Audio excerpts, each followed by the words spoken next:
Good morning. It's a privilege to be back here with you and to share from the Word of God. If you have a copy of the Scriptures, I invite you to turn to the book of Daniel, as we'll be kind of paging through that important prophecy. Daniel is found actually one of the first of many prophetic books, shorter in length, following Isaiah, Jeremiah, Ezekiel, and trust that you have that in front of you, and you may have a copy of the story itself, which would tell us that we are in chapter 18 this morning. I put a little quiz in your worship folder. At least I think it's there. I haven't actually looked for it myself, but if you find it, you might want to use that as kind of a tool to follow along where we're at this morning. Maybe you've already filled in some, or you've taken a guess at them, and we'll try and work through the important issues that relate to this matter of what it means to be a stranger in a foreign land. What do you think of when you see these terms? Exiles, refugees, displaced persons, expatriates, and aliens. Well, these are the words that describe the Israelites as they found themselves in foreign lands. And you've heard about this over the last several weeks as the people of Israel, God's people, literally were divided into two kingdoms. And the northern 10 tribes, called Israel, was captured and exiled by the Assyrians to the city of Nineveh and the surrounding area. You can see that in the yellow over there on the map.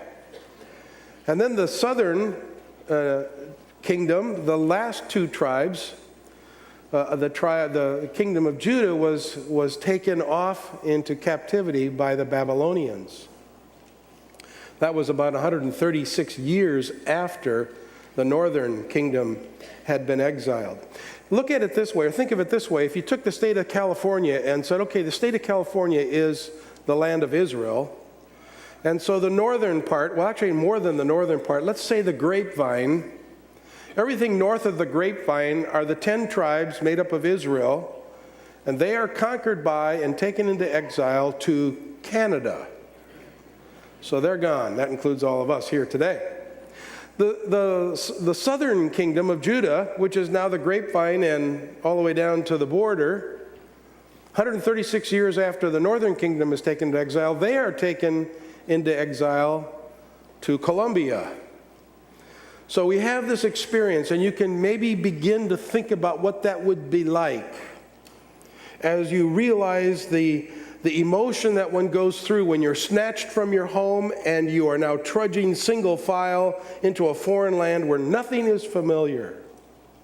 And in the southern tribe, the two tribes that made up the southern kingdom, there were a group from Judah that were carefully selected. They were the elite young men who were going to be trained as leaders in Babylon. And we pick this up in the first chapter of Daniel, beginning at verse 3. Then the king ordered Ashpenaz, chief of his court officials, to bring in some of the Israelites from the royal family and the nobility, young men without any physical defect, handsome, showing aptitude for every kind of learning, well-informed, quick to understand, and qualified to serve in the king's palace. He was to teach them the language and literature of the Babylonians.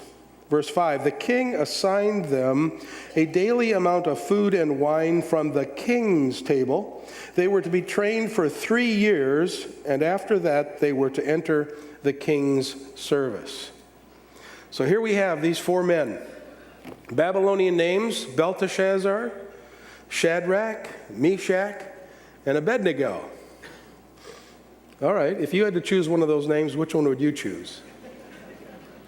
I'm serious. Turn to the person next to you and tell them which name you would choose.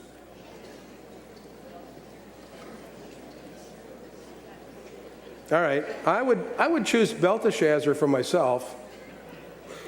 And for my grandkids, I would choose Into Bed You Go.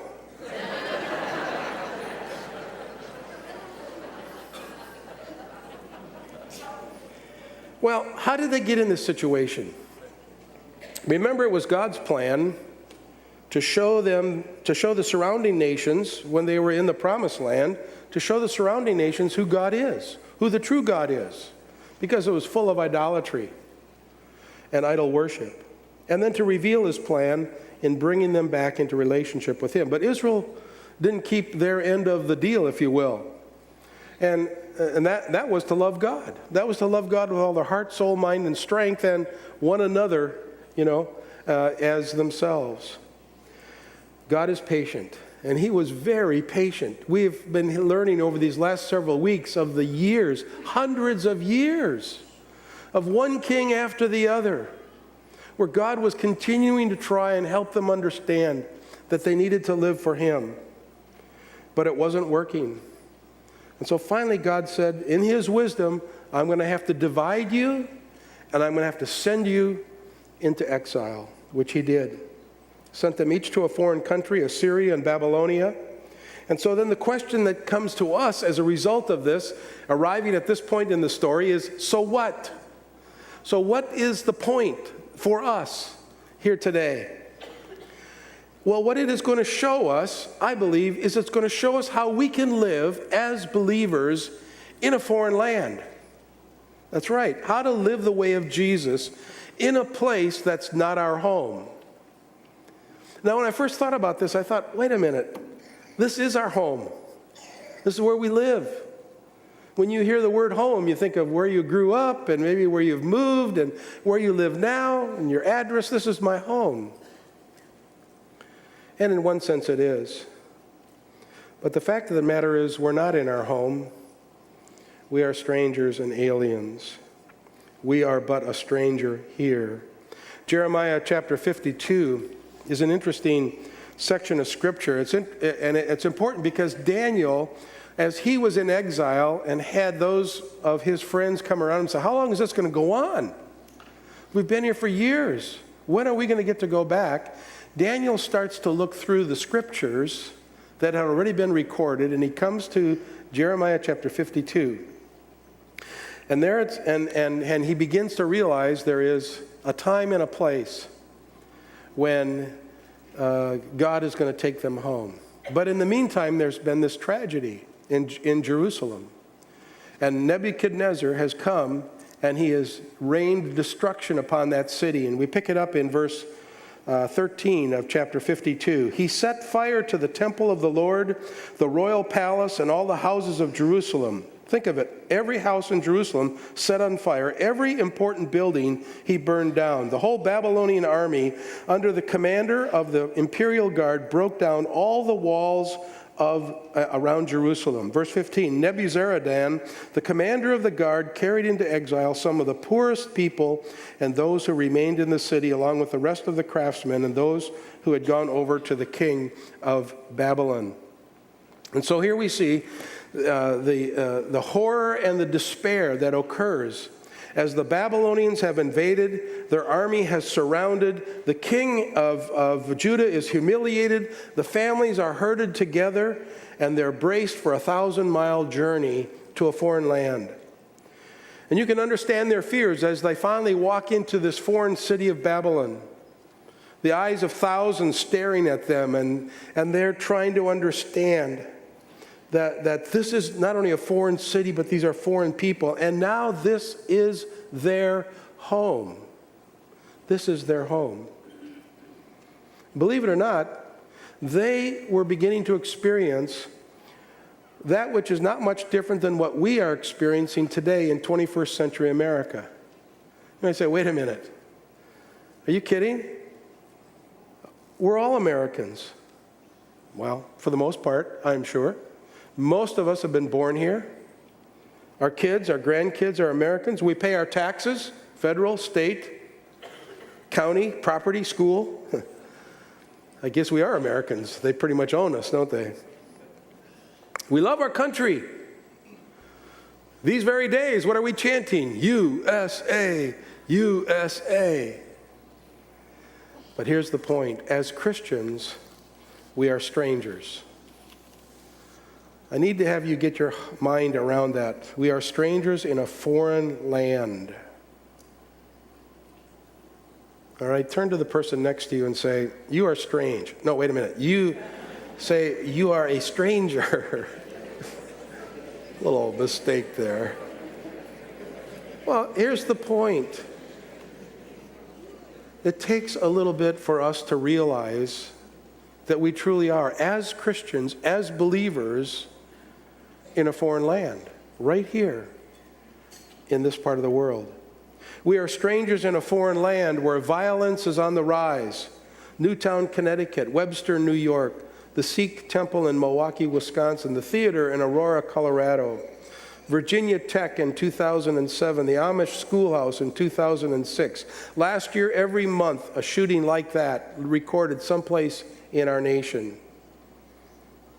Just last month, this year, the University of South Carolina, the Purdue University, strangers in a foreign land where over 1.5 million babies are aborted every year. Strangers in a foreign land where the traditional and biblical view of marriage is fading fast. Strangers in a foreign land where the fastest growing answer on surveys that ask the question, what is your faith? The predominant answer is now none. None. Does that seem foreign to you? Listen, here's how the Bible describes us as believers. I take two passages, one out of 1 Chronicles chapter 29 and verse 14. The Old Testament says, we are aliens and strangers in your sight, as were all our forefathers. And then over to the book of 1 Peter chapter 2 and verses 11 and 12. He says, dear friends, I urge you as aliens and strangers in the world to abstain from sinful desires which war against your soul. Live such good lives among the pagans that though they accuse you of doing wrong, they may see your good deeds and glorify God on the day he visits us. What does Peter describe for how to live in a foreign land, retaining our identity as God's people? He identifies three things. Abstain from sinful desires, because they're waging war against your soul. Secondly, live good lives so unbelievers around you will glorify God. And then he reminds us, you will be accused of doing wrong. They will distort and twist the truth. Well, that's in a sense what is being described through the account of Daniel as we walk through this book. Now, if I'm an alien and the stranger, then a key question for me is just how is my life different from this world? How would you answer that question? How do we live in a foreign land? How can we live as strangers and not be strange? Isn't that pretty much what it amounts to? We just don't want to be somehow ostracized. We don't want to be looked at funny. We don't want to be talked about behind other people's backs. We're afraid of what people are going to say. We don't want to be a fanatic. We don't want to be minimalized, marginalized. How can we live in the world but not of the world? And retreating is not the answer. Going to some kind of a monastery or a commune or a little Christian enclave is not the answer, to isolate ourselves from the world. Jesus did not do that. Jesus, in fact, engaged the culture. The world did not stain him, rather he stained the world. He left his mark on those he came in contact with. And so the issue for the Israelites, as they found themselves in Babylon as well as in Assyria, was to retain their identity as God's people and change the Babylonians around them. Pretty tall order. Same for us. Same for us. The issue for us is to retain our identity as Christians, as followers of the one true God, and not let the world change us. And with God's help, and only with his help, change the world around us. So the book of Daniel basically records, in an attempt to help us understand this, the experience of Daniel and his friends, to help teach us, help show us, help model for us what it means to be a stranger and an alien in a foreign land. And he does it through three stories. And they're examples that kind of revolve around these accounts that record for us how to live in a foreign land. First story is this: 4 teens and a vegetarian diet. You're familiar with this. These 4 elite teens, Daniel, Hananiah, Mishael, and Azariah, they were indoctrinated in everything Babylonian over a period of 3 years. History, culture, language, ethics, morals, religion. And one of the ways they did this was through their diet. You know what they say, you are what you eat. Evidently the Babylonians felt pretty keen on that, and so they were going to give them a certain portion of their food. And when Daniel and his friends learned of what it was they were going to give them, which was Babylonian food that had first been offered to the idols, they said, sorry, that's a line we're not going to cross. That's something we cannot do. And we know that they offered a substitute opportunity. You know what? The early church faced the same thing. We read about this in some of the writings of Paul in the New Testament, where they faced the issue of, should we eat food that has been sacrificed to idols? Now, it's interesting that when Paul responded to this, he said, well, on the one hand, yes, you can. But on the other hand, no, you can't. How do you like that for an answer? We always want one or the other. But Peter answered this question by teaching that it was okay, since the idols weren't real anyway. But, he said, if people around you would take offense, and if they would become discouraged in regard to their understanding of your faith, of your Christianity, then it would not be okay. So there are really 2 reasons why we might want to avoid the diet of the world. One is it just plain isn't good for us. And secondly, because we want to be sensitive. We want to be sensitive to our witness as to how the other person might respond to the Lord himself. Now, I know when it comes to diet, we all think of food, and in this case, it did pertain to food, but I'd like to suggest that when we think about how this account impacts us and teaches us about being a stranger and an alien in a foreign land, that it covers more than just the food or the beverage we drink. I do think we need to say, Lord, is this something I should eat or drink? But I also think we need to say, Lord, is this the style of clothing I should wear? And, or Lord, is this the kind of music I should listen to? And Lord, is this the kind of TV show or movie or internet site I should view? See, Daniel and his 3 friends decided that because of their witness, they would avoid that kind of an influence in this foreign land. It is important for us to, in a sense, ask ourselves the question, what is it about this world's stuff that I know I should avoid in order to live for Jesus? Well, God honored Daniel's obedience. They continued to not only mature and grow, but they stood head and shoulders above all the Babylonians. And they continued to be given the most responsible and respected jobs in the kingdom. And so we see an example here. We need to ask ourselves the question, in what way am I living like that in this world? At home, in my neighborhood, at the job, at the gym, or wherever it might be. The second story that we read in Daniel, familiar to us, is about his 3 friends who refused to worship an idol. We know the king of Babylon was Nebuchadnezzar, and he was one of those guys who was full of himself and had visions of grandeur. And I mean, he had visions, and he could put them into action. So he built this giant statue of himself. How big was it? 90 stories tall, about 100 feet, and 9 feet wide. So it was a pretty impressive, statue. And he sent out a decree that everybody should worship the statue. We see this in chapter 3 of Daniel, and beginning in verse 4. Here's what he says.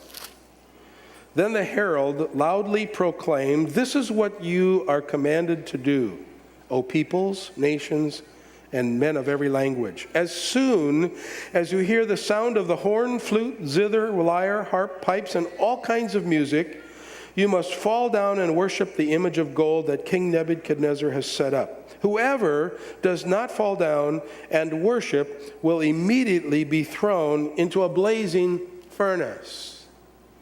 You know the story. And so when the band cranked up, everybody except Shadrach, Meshach, and Abednego stood up and worshiped this 90-foot tall statue. Their disobedience was reported to the king, and he gave them another chance. He said, either you bow down the next time the band plays, or you're going to be thrown into the fiery furnace. And he topped off that threat with an interesting declaration. He said, and what God will be able to rescue you? We pick it up in verse 16 of chapter 3. Shadrach, Meshach, and Abednego replied to the king, O Nebuchadnezzar, we do not need to defend ourselves before you in this matter. If we are thrown into the blazing furnace, the God we serve is able to save us from it, and he will rescue us from your hand, O king. Verse 18. But even if he does not, we want you to know, O king, that we will not serve your gods or worship the image of gold you have set up. Wow. Can you fathom that kind of faith with the sound of the flames burning right next to you? It's an amazing description of what it means to stand for what you believe. This is the kind of faith that will allow us to get through just about anything that this world can throw at us. It would be like saying, my God will deliver me from surgery or financial ruin or relationship problems or loneliness or depression, but if he chooses not to, I will be okay. I will be okay. I will keep my sights focused on Jesus. I will keep my sights focused on Jesus. And we know that Nebuchadnezzar heats up the furnace 7 times hotter than it had been. And he binds them and takes his strongest guards, and they lift them up and toss them over the edge into the burning furnace. And as they do so, those guards are all killed by the heat. Now, for a Christian, there are times when it is important to take a stand. And there are times to be quiet, and probably we would say live to fight another day. When I think of someone who has modeled this example, I cannot help but think of Dietrich Bonhoeffer, a name some of you may recognize. He was a German Lutheran pastor who lived during the time of World War II. Bonhoeffer attended a seminary in the United States, and then in 1939 he was extended a call to come back to Germany and teach, which he accepted. And when he got there, he began to take a stand against that evil empire, and he led an underground movement called the Confessing Church, which literally worked against Hitler. And of course, naturally, eventually, they got to him, and he was arrested in 1943, put in prison, where he spent a year. A year later, April the 9th of 1944, he was hung. And 3 days later, on April the 12th, that prison was liberated by the Allied forces. Dietrich Bonhoeffer lived out what became the title of his most famous book, The Cost of Discipleship. It's an amazing read. And so the question for us today is, will we stand up for our faith even when the culture militates against it? And it is. Will we stand up for our faith even when laws are passed making legal things God abhors, and they are happening? Will we stand up for our faith when it may cost you big time? And my friends, I don't know how you will answer that question. But that day is here. That day is here. In 2 Timothy chapter 3, there's a number of verses there. And it starts out, in the last days. And when you read the next couple of verses, you say, well, this is us. This is right out of good old USA, America. That's what's happening. That's what it's taking place. And then it ends that little section by saying, they will have a form of godliness, but deny its power. Ugh. They will have a form of godliness. You're just going through the motions. But when it comes right down to it, you don't believe in the power that can deliver you, whether or not it gets answered in the way you had felt it should or would.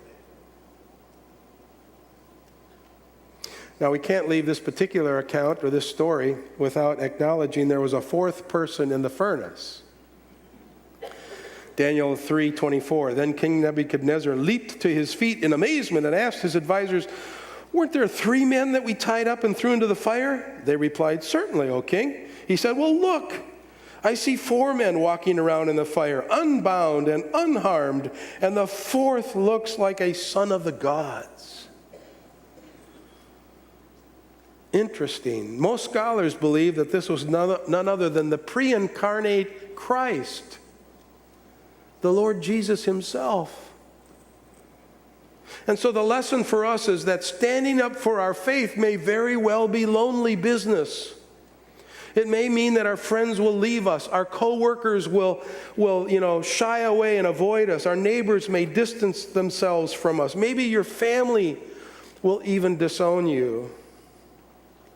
But you may be all alone. But always remember, when you are all alone, you are never all alone. The fourth person in the furnace is with you. Jesus and his presence will allow you to have the confidence to stand strong for the Lord as a stranger in a foreign land. And then the third story that we have become quite familiar with in chapter 6 of Daniel has to do with Daniel refusing to pray to the king. Time passes. Daniel continues to really excel. He continues to be in charge. As time goes by, a whole new empire takes over, the empire of Persia, and a new king by the name of Darius comes into power. And because of Daniel's skill and giftedness, Darius puts him in charge of his entire administration. And as a result, as you can imagine, human nature being what it is, those who were working under him didn't think it was too keen that there would be someone who is a foreigner that would be over them. And so they set a trap for Daniel. They got the king to declare without any wiggle room, no exceptions, that no one could pray to anyone but to Darius himself. And Daniel, who prayed at least 3 times a day to the one true God, does something crazy. He immediately heads for his room, throws open the window, and begins to pray to the one true God. Well, the trap had been set. Daniel's caught. King Darius had no choice to the lion's den. And we know the outcome. God closed the mouths of the lions. Daniel survives the night without a scratch. Now, it is important for us to remember, not every time we're thrown into the lion's dens in this world will we always emerge unscathed. Sometimes we will be injured. That may be emotionally, that may be physically, that may be economically, or all. In fact, at the top of the list of most persecuted people in the world today are Christians. Are Christians. And it's coming to America. Now, following this miraculous rescue, Darius declares the entire kingdom now needs to worship and reverence the God of Daniel. And maybe that would be the result if you took your stand at school, in the workplace, in the neighborhood, amongst your family members. Maybe there would be those that God would say, I am going to help them see the person of Christ. And they are going to begin to fear and reverence the Lord. So if you are living as a stranger in a foreign land, look around you, because there are those who are just hoping. They may not even know it, but when they see you take the stand, they're going to say, there is someone that I want to follow. That's what I want to do. And I now I can do it. But they would not if you hadn't, or if we don't. God's upper story in this particular chapter is critical here. That being that God will always fulfill his promise. Always. And he says that. He reminds us of that in Jeremiah chapter 29. And these are words that you may quote. You may say, these are my life verses. And they really are cool verses.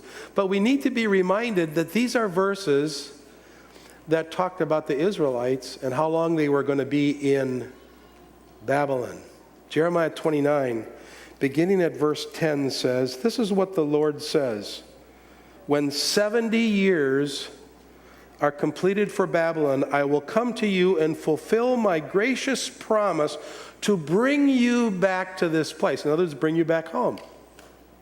Now, here are the verses we like.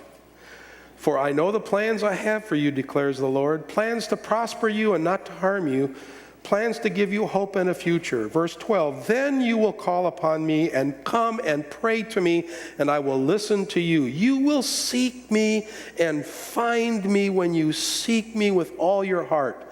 I will be found by you, declares the Lord. That was the promise that was fulfilled. The exiles did return just as God promised. He had a new land for them in the promised land. And God's promises are true for us today as well. Ultimately, we are just exiles here. We are strangers and aliens. We really are. But God has a heavenly home awaiting for us. And it's his promise that through Jesus, we can be absolutely sure of that. And you will need that promise. You will need that promise written on your heart and in your mind if you are going to live as a stranger and an alien in a foreign land, that being right where you are today. So what are the takeaways for us from this book in the Bible and this chapter in the story? First of all, like Daniel, could we begin to develop a prayer life that is evidence, a daily evidence of our faith? Think about that for a moment. I mean, what would it take for you to really get serious in talking to God every day? Number two, maybe it's the Daniel diet we need to consider. And I don't mean just food. I'm talking about the choices that are out there that we need to give thought to. The daily consumption of whatever that would honor God. Thirdly, we reviewed that experience of Shadrach, Meshach, and Abednego, who sought the answer to the question, why does God allow bad things to happen to people of faith? That's an important question for us to think about, because bad things are going to happen. And we need to know there's a reason and a purpose for that. And then what can we learn from Daniel and his friends when it comes to being a servant leader in a secular setting? I'm talking about somebody who God elevates to a place of responsibility and respect. How do we function as a believer? Daniel gives us some wonderful insight. Fifthly, what consequences are you willing to accept in order to stand firm in your faith? What consequences? Are you willing, okay, I'm in the public restaurant, it's lunchtime, it's very busy, am I going to take a moment to bow my head and fold my hands and spend more than 2 seconds praying? You might say, well, yeah, I can do that. I do that all the time. Now, how about at work when the conversation gets to be such and such and the good Lord's name is being used in vain? Well, that's a little different, isn't it? That's a little different, isn't it? So the question is, what are you willing to accept in order to stand firm. And then perhaps the ultimate issue is, what are the inconsistencies between your public life and your private life? So Daniel and Peter advise us as aliens and strangers in this world, and they basically are saying the same thing. Be careful not to get sucked into the lifestyle of the world. And number two, live a life that points others to God. Live a life that points others to God. I could not help, as I thought about this message and this chapter and this book, I had to come back to that little chorus that I learned as a child, "Dare to be a Daniel." If you grew up in the church, you learned it. I actually went on YouTube and listened to that a couple of times just to remind me of the words. And what stood out was the chorus. 4 phrases. Notice how these 4 phrases fit everything we've just learned. Number 1, dare to be a Daniel. Okay? Number 2, dare to stand alone. Dare to have a purpose firm. And dare to make it known. They all fit. They all need to come together for us to be the kind of stranger and alien that God will honor even in a foreign world. Would you bow with me in prayer as we close? Our Father, we humbly come to you as aliens and strangers in a world that is fast forcing us to clarify our position as believers. And so, Father, we pray that you would give us faith. Faith to trust your word to us. Faith to accept your love in spite of our weak and sinful lives. Faith to know that your Spirit is within us, ready to provide the strength needed to live for you day by day. Thank you for your promise of forgiveness. Thank you for your promise of hope. Thank you for your promise of power to help us live for you in these days. And all of this we ask in your precious name, that of the 4th person in that fiery furnace, the Lord Jesus. Amen.